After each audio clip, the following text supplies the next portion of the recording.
Hello and welcome to the Rhythm Factory. I'm Eddie C, and together with my co-host Peter D, we're going to bring you in touch with people in and around the music business. This is the podcast that takes you up close and personal. Hi everybody, and once again welcome to the Rhythm Factory podcast. The podcast that brings you up close and personal. And to my right, my colleague, Mr. Peter D. My name is Eddie C, and our special guest for today is not Jacco Minnaard. Jacco, before we start, just tell briefly a little bit about what you're doing and about yourself. Yes, in daily work, I'm a project manager, Netvo Go, official title. It's Netvo is Netherlands Philharmonic Orchestra, okay. And it's a big orchestra. Okay. And I'm working with the musicians of the orchestra to make classical music more accessible to all sorts of people, and especially kids.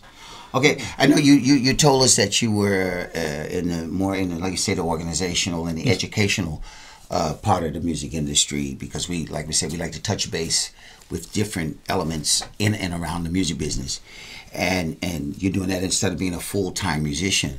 But was this a conscious choice that you made? Because I know you as, conductor and a musician. I know you're playing bass and conductor of the big band, yeah. Sky Blasters. Yes, yeah. Yes, in a way, yes. Because I always, music is a very important, essential thing in my life. Yeah. And I was always playing music on accordion and guitar, and but not. As a profession in that way, I'm not studying on my instrument. I don't like it. So I call myself a little bit autodidact. I don't know the English word, but I say it again. Autodidact. I'm self-learning. Self-teaching. Self-teaching. Yes, of course. I have had a lot of lessons on guitar and piano, and I've done a conservatory for teaching music, but the lessons are not inspiring me, and I always you have the music lessons, and I have playing at my own on my own. So you got the theory part. And yes, okay, and right. A little bit two different worlds. Right. And I realized then if I want to go further on in the professional way, that's not my thing. And I was on the conservatory, and it was all about music, nothing else. About the written music, basically. Yeah, music. Yeah. And I like to teach also. So I'm really a teacher. So okay. I want to teach music, and later on I become a therapist, music therapist. So okay. It was a decision to not go in the professional way, and always play music. Right. So you want to find out what's inside the person that's making the music, or motivate them to. Yes. That's great. That's great. That's fantastic. And with what you say about being a music therapist, you studied creative therapy music. Yes. That's how you call it on your website too. Can you tell us a little bit more about that concept and the groups of people you worked with? Yes, I've worked a lot of different groups. I begin with elder people, demented, and later on in the revalidation center. I think it's English word. Especially with people have brain damage, less oxygen in the brains, so they have to they become a totally other person because of the damage. But I've worked 7 years for the forensic psychiatry with youth.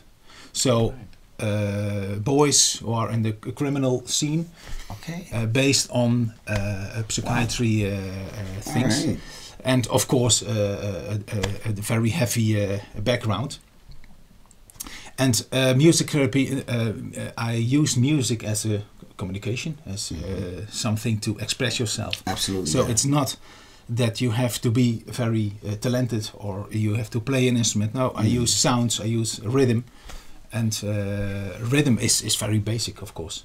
You know. Right. Yeah, I know. You know. It's very basic. So your heart beat, your breathing, your walking, the nature, everything is rhythm. Right. So and it's structure. So rhythm is structure, and the boys they are very unstructured. So if you are going to drum or to have a pulse with the boys, you have structure. They have to structure their mind. Right. So it's an experience to do the beat. Right. Exactly. And you can so much see if you look at someone who is what way he's drumming with the rhythm, whole rhythm, with the how they rhythm. feel. Yeah. You have to choose. You have Right. you have to play together. You have to. So music therapy, not in a magic way or something. You are listening to music and it's healing on its own. No, it's very basic, and to work with music as a communication. Yeah, and Yeah. you know, I know that from. I'm teaching myself, of course, and I've had 2 students who were, how do you say that, autistic? Autistic, yeah. And one of them couldn't even talk, but I could understand him. I could communicate with him, and he was really shut down. And when we started to play drums, then you know he opened up, and he got a smile on his face, and every time he left, he seemed to feel better. Yeah. That's what I, you know, That's what they wonderful. told me. That's the power Yeah, of exactly. music. And I've worked with a group with, you know, guys with aggression problems and stuff like that, and they, you know, they Mellows mellow out. down. Yeah. But I'm very interested in what does it do for people with, for instance, brain damage. How do you deal with that? Now, sometimes they can't talk anymore, but your brains are very complex. Right. Very Complex, complex. yes, complex, Music is a different place as a language or something. So sometimes they can remember their music from before the accident. Okay. So Okay. when we listened to music at this period, it was very emotional because they realized something about it were sometimes people who had a car accident and so Right. so the time before, and it's very valuable. Yeah, it's valuable. Valuable. Yeah. Very, yeah. For them because they can remember something. Okay. So it is very emotional, and they can communicate again with that sort of music. So I've made songs with them. They have only text, and of course it's very traumatic. It's traumatic. sure. Yeah, traumatic. So That's traumatic, so understand to that. express yourself, to make music, to make your own, and have a recording, and that's me. And that's it's a healing way of music. That's Right. great. Yeah. Yeah, because I know I've done myself. I've worked with a couple of times in the prison here for the youth prison, where you get the aggressive kids, and you go in, and I got a day to try to teach these kids how to be rhythmically involved with percussion instruments and so on. And I remember, I'll never forget, when I was the first time I went in there, and this was some years ago, here in the one you have here by Utrecht, and one of the guys said, "Yeah, man, I'm gonna get me a bunch of women," and he had the whole do rag and everything on, because at that time the hip hop music was popular, and you had the rapper Ice-T, Yes. and I had just performed with Ice-T just Really? before Nice. some months before, Yeah. together with Jan Ackerman. We did this program with on the Dutch television together. So, but anyway, it had been put on YouTube in the meantime. So these guys, I was thinking, how can I get these guys to understand and maybe find a bridge? A connection. Yes. Yeah. I had a videotape, because we had videotapes still, and they had a video recorder in there. So I had a videotape, and I asked the prison guard, "Can you pop this videotape in so that they can see this?" And then the videotape came on. Oh man, you played with Ice-T, and then there was this whole thing with it. And at that time, I still had my dreads, my hair, But in the process, it was like a bridge, and once they got that connection, it was a way to communicate with them. It's the first step. Yeah. It's the first step to make contact with with the guys in this case. So that's the music. It does, and of course the boys, they don't like to talk. No. I don't have a problem. The world, that's the problem. So that's a lot of resistance. Yeah, absolutely. And if you want to have contact and to have a connection, then you can use music. So that's the first step. That's the first step. Yeah. I think for a lot of if you look at a lot of famous names in the music business, the music industry that are now big artists or in the past, they quite a lot have had very difficult childhoods, or fatherless, motherless, parentless. Maybe that's why they are very good musicians. And exactly, well, that's the one thing they're able to hold on to, to give them something to build on and express their feelings. Yeah. And a lot of the top guys, I mean, you look at Ray Charles's past, for example, if you know his history. We mentioned James Brown in an earlier podcast, and a lot of some of the rock guys that have had troubles, and you think, wow, and that gives maybe the drive. But I think a real good musician or artist is, in a way, you have to be on the stage very kwetsbaar. I don't know. You gotta be vulnerable. And then there you are. Yeah, there's always a certain uncertainty, insecurity, and because of that, when you go on that stage, that sort of, I guess you say, extra personality can come out at that moment that you need to have to get your public to kind of link up with you. While I'm busy with that, I was just I know you working with the Sky Blasters, which is an amateur big band, and you guys did a real nice little video recording with me on my what was it, my YouTube page I have, and with a Michael Jackson song with Billie Jean, we did a little jazz version of that. But knowing you as a hobby big band player, and do you use some of your same techniques as a therapist when you're working with the, let's say, with the big band, or is it more for you like, hey, this is my night out, with a bunch of nice people, I just want to have some fun, because of course they're all coming from different backgrounds and it's their hobby. So how do you keep them motivated as well? There must be some form of therapy you're working with them indirectly. Indirectly, I think. It's not. I'm not doing. It's very so. I use this technique. No, it's not working, because they are coming for fun. But I think that's especially of the amateur big band. I think the word amateur is from amor. I don't know really, but that's true. Love.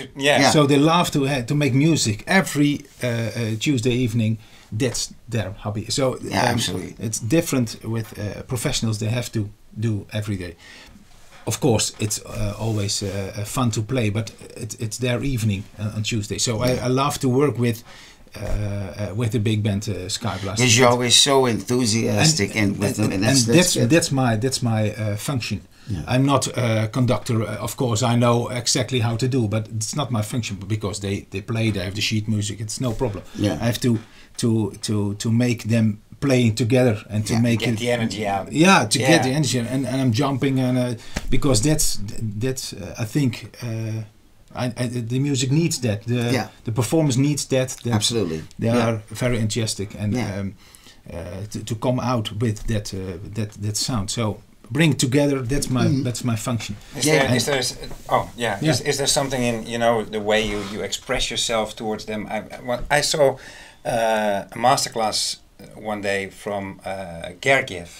He's a classical guy who conducts all kinds of orchestras, and one student went up there and he started really busy with his arms and I know looking this really hard, this documentary. And he came on the stand and he was doing nothing, almost nothing. But the look in his eyes, shivers down your spine, really. And the whole orchestra sounded different. How do you do that? I'm not comparing with Gary, but that's the magic of being conductor. I think every muscle, everything you have to communicate with the band, with the musicians. So you get what you gave them. Right. If I'm not a little bit sad, it doesn't sound so. everything I want to connect with the guys. Yeah. I'm not Gergiev, but I'm looking at this documentary and different documentaries, and I saw the toothpick, right? Yeah. Just one toothpick, and he was just and he turns back, and only his back was to the orchestra, and then, it's marvelous. Yes, Oh, that's fantastic. It's a body. I know you're working also with children with classical music. Yes. And is there a difference, working with the children than say with the adults? Because I mean, children have, of course, this sort of high energy, and they're full of sugar and and everything. But there's whereas adults and I don't know, is there the focus attention? Of course, is different between the adults and the children. Of course. I mean, but in essence, not, because I'm working with music, and I work with if I do a workshop. Only it doesn't matter which musical level. If I want that pulse, I want that pulse. Everybody. Okay. So you can make it very complicated, but that's what I want. And if there one is falling out, then I want to bring the other ones. Yes. So the music, if you have to take the children and the music serious. So that's not the difference, but because of course the focus is different, the time, but also of course, but all the sort of music. It's I'm working with classical music also with kids from 6 years or 7 years, with Schoenberg or Messiaen, or it doesn't matter, because it's music, and they are still open yet to that music, and they hear some stories in it, or they can laugh about it, or, right. And adults, they are a little bit preoccupied. I don't like the music of the 20th century. It's very complicated, and it's too sophisticated, maybe. Yes. Children, it's no problem. Okay. If it sounds good and nice, and you play it well, so. They're not bombing you with play some house music, or can you put a house groove to that or something like that? I always told to the musicians of the orchestra, you have to play on your best. Of course, you are every day in the Concertgebouw, so 2,000 of people. They are paying a lot of money for it. But now you are in a classroom, but you have to play the same, because you have to take your audience seriously, and then they can handle it. Right. But do you have to explain more to children, maybe about the background of the music, or some parts of the music? It can help to understand the music. But if it doesn't interest me if they know when the music was composed, or if a violin have 4 strings, and etc. It's for me the music that works. So if they, of course, they can talk about I don't like it, or but it doesn't matter. If you can have the feeling of the soul of the music, and maybe that story, maybe you can make a picture of it, or you can make to understand the music. Yeah. And it's not only the theory. But they all can already play, so they you don't have to teach them how to play the instrument or how to play a certain part. I'm now talking about in a classroom, and we are going with musicians of the orchestra to a classroom, and they are playing a string quartet of Schubert. Then the music sounds, and I don't tell something about Schubert, or a string quartet is for just the raw basics about the music itself. Yes, and then the stories come, and they have questions. How can you play this violin, and what happens if you? They are very open to it, and very nieuwsgierig. What is nieuwsgierig?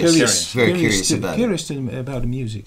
Well, we actually curious. We could really go on a lot longer, but unfortunately, we have to close this show now. If you want to find out any more information about our friend Jacco Minnaard, you can go to our website on Facebook, and that's the Rhythm Factory Podcast on Facebook. You can also write us an email if you have further questions. That is at the Rhythm Factory Podcast at gmail.com. That's it for this week. We would like to thank our special guest, Mr. Jacco Minnaard. My co-host, Mr. Peter D. My name is Eddie C. We'll see you around. Take care.